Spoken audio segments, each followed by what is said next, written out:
But you had some other people working with you in the phase before the match started. Well, let's put it this way. By December, it was clear Magnus was already going to be number one. And I wasn't sure if I should really expect his help again. I mean, he'd already helped me in Bonn and in Mexico, or before Bonn and Mexico. And then, I mean, I assumed he wasn't going to get in touch either.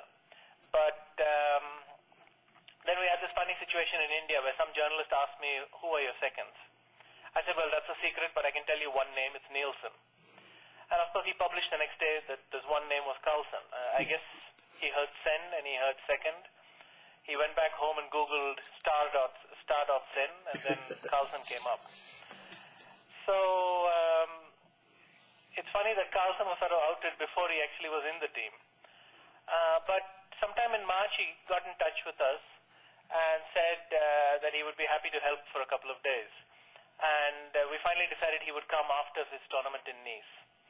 So he came then, and basically I had him as a sparring partner. So, I mean, we did check some openings together, but the basic idea was that I would get to play a lot with him because clearly very few people can simulate a real tournament situation like Magnus can. So we played a lot of blitz and so on. And no, I felt good because I managed to test a lot of areas that I was unfamiliar with before. And the other thing is with Magnus you can test almost any position since he can play almost any position and play it reasonably well. So in that sense his practical skills very helpful. I thought the nicest bit was the last day when after we finished we had a nice dinner and then I told him, okay, I'll come and take you to the airport tomorrow, so just go to sleep, and when you wake up we'll go to the airport and something like that. And then at some point he started making this very un-Carlsen-like speech, something like, well, I had a wonderful time and I really enjoyed working with you and I'm sure you will play well and good luck and everything. And then he finished with, or shall we skip all this crap? And I said, yeah, that's no problem. So I thought that was cute. But and then he was in touch a little bit, but basically he's always in touch with PH. So. So you get on well with Magnus, yeah? Of course. And like I said, I owe him a bit because I've already gotten in touch with him. He came for a couple of days before Mexico and before Bonn, and so. So what happened? If he qualifies for the next final, he should come and train me a little bit before that as well. Against him, yeah? Yeah, against himself. So. I was just wondering what happens, you know, he probably will qualify and then? Yeah, well, we're in uncharted territory, but anyway, well, let's not okay, so that get was... ahead of ourselves. But I thought that farewell was really cute. Okay, that was Magnus before the match started. Yeah. Do you have anyone else? The next person who got in touch, and the nice thing is almost anyone who wants to get in touch just calls you, so you can stop looking so surprised there. And the next was Gary. Okay. So Gary got in touch and said that he wanted to help a little bit. And what can I say here? Same thing. I mean, I sent him some details of what we were planning to play. You sent him your repertoire, your preparation? Yes. That shows a lot of trust. Sure. He might be working for the opponent. Well, yes. So I sent him some questions and things like that, and he said, okay, he'll check with his own notes and let me know if stuff is kind of okay.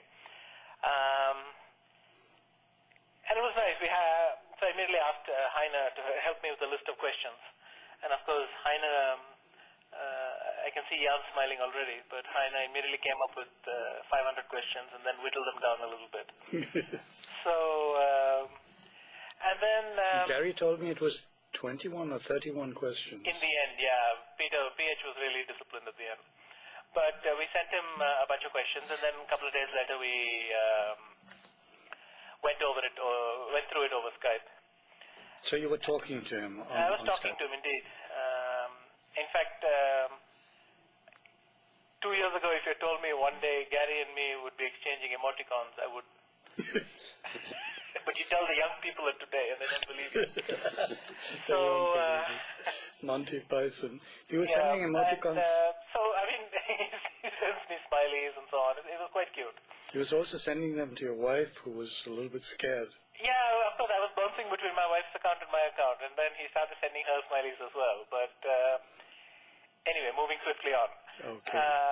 The nice thing about Gary is I could almost feel him sitting opposite me over a board again, because every time he saw something in my repertoire, I mean, he's even learned to be a bit diplomatic. There are some things where he didn't know what to say, and he looked at some of the positions we had planned and some of the lines that sort of to justify it, and he started breathing heavily, and I could almost hear him, on the loudspeaker. So, I could just feel Gary sitting in opposite over the board, and then sort of huffing and puffing a bit again. But again, it was very nice. There are many things he confirmed. He for instance, said, go ahead with the Catalan, things like that. Okay, it gives a bit of confidence. And definitely Gary is someone who's always had good insight into his opponents.